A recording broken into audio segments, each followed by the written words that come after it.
Hello friends, welcome back to my channel, and today in this video we are going to study about pedigree analysis. Now what do we mean by pedigree? Pedigree is a pictorial representation of a family history that outlines the inheritance of one or more characteristics. So basically, pedigree is a family tree by which we can understand the inheritance pattern of any characters. So, to understand about the pictorial representation, first of all, we should know about some of its symbols. For example, if it is a male, we are talking about male. So, males are denoted or represented with a square box. Similarly, females with a circle. Mainly these two you should able to remember. For sex unknown, it is a rhombus. So, if the individual is unaffected, in that case, the boxes will be empty and clear. If it is a male, the square box will be empty. If it is a female, the circle is empty. So empty circle or box means the individual is unaffected. If the individual is affected, it will be colored or shaded or the filled structure. The male will be square box and the box is filled. Similarly, female also will have a female circle. Obligate carriers. If the individual behaves as an obligate carriers, in that case, the center part will be colored or shaded. For asymptomatic carrier, a vertical line will be present inside the structure. Now, what is the difference between obligate carrier and asymptomatic carrier? Asymptomatic, as the name suggests, no symptoms. When the individual is a carrier, but phenotypically there is no symptoms, we call it as a asymptomatic carrier. Obligate carrier means these individuals are also carry the alleles, defected alleles, but here we predict them as a carrier. Depending upon the family history, we say that this particular organism should be a carrier. So that should be a carrier means obligate carriers when we predict for any individual that this individual is carrier depending upon its family history. So on the basis of family history or by the study of inheritance pattern, when we say that this particular organism, that this particular individual should be a carrier, we call it as a obligate carrier. Asymptomatic carrier, when we know by their genes that these are carriers but they do not exhibit any phenotypic characters. Now, if the individual is deceased, that means passed away, so we put a diagonal line. Proband. For the proband, with an arrow, we write P. What do we mean by proband? Proband means the person from whom the pedigree is initiated. For example, suppose you want to study any particular character inheritance in your family. You want to know that that particular character is present in you or not. So for that, for example, we started to make a family tree from your grandfather or grandmother.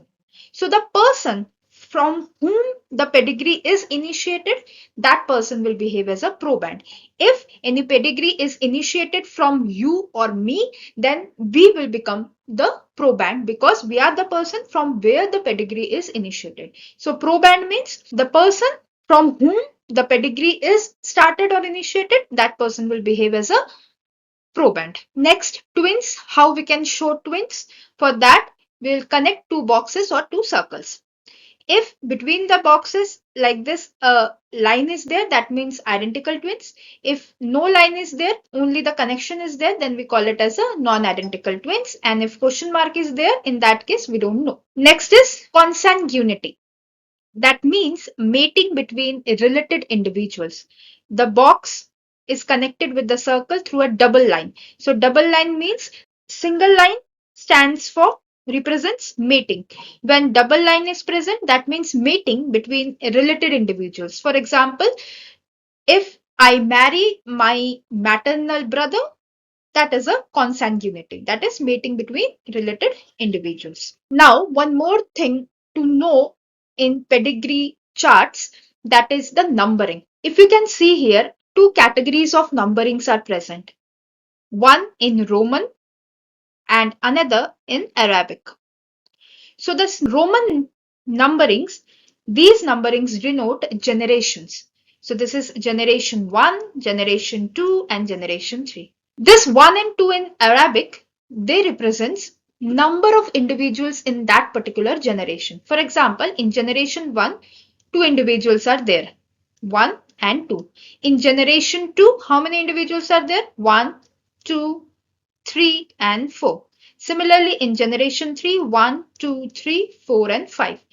So 5 individuals are present in generation 3. So the Roman numerals denote the generations and Arabic numerals denote the number of individuals present in each generation. Now let's see some of the traits. These we already discussed in detail in separate videos about autosomal recessive traits, autosomal dominant traits, sex-linked recessive and dominant, Y-linked characteristics.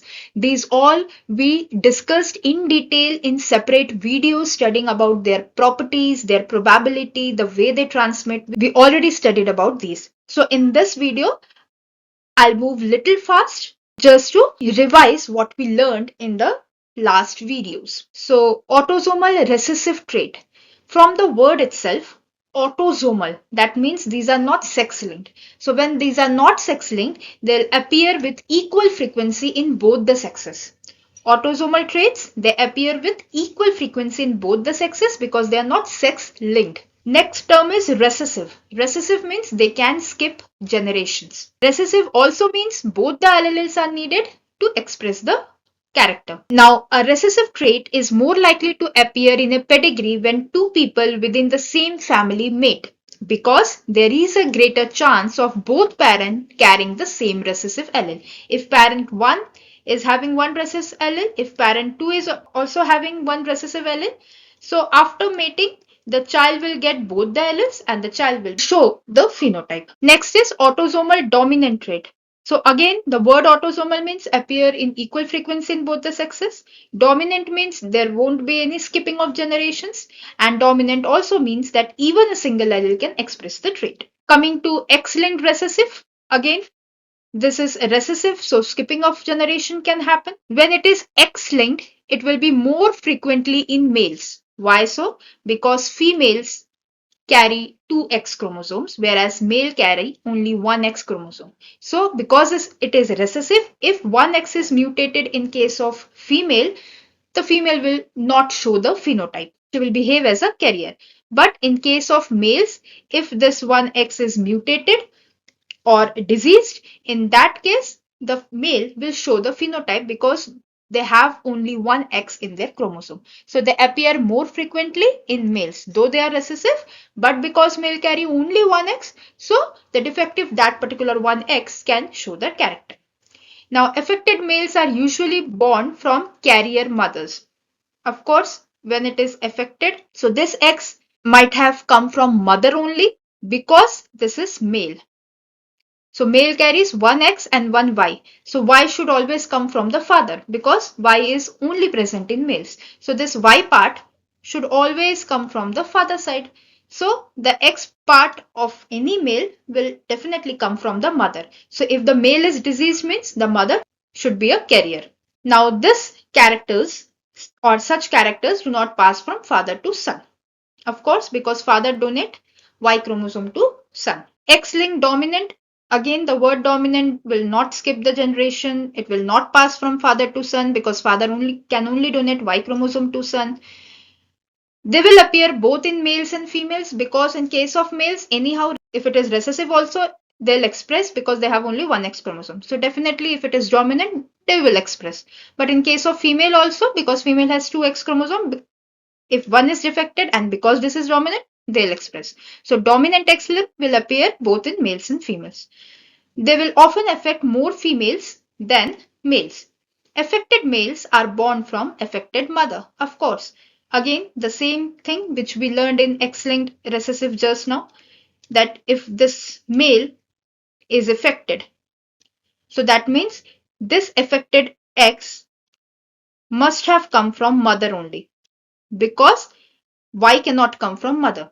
So one gamete from mother, one gamete from father. So Y gamete from father side. So definitely the X should have come from the mother side. Coming to Y links, only males affected, pass from father to son, do not skip generation because Y characters is only from the male part. So only males will affected, it will pass from father to son, it cannot skip generations.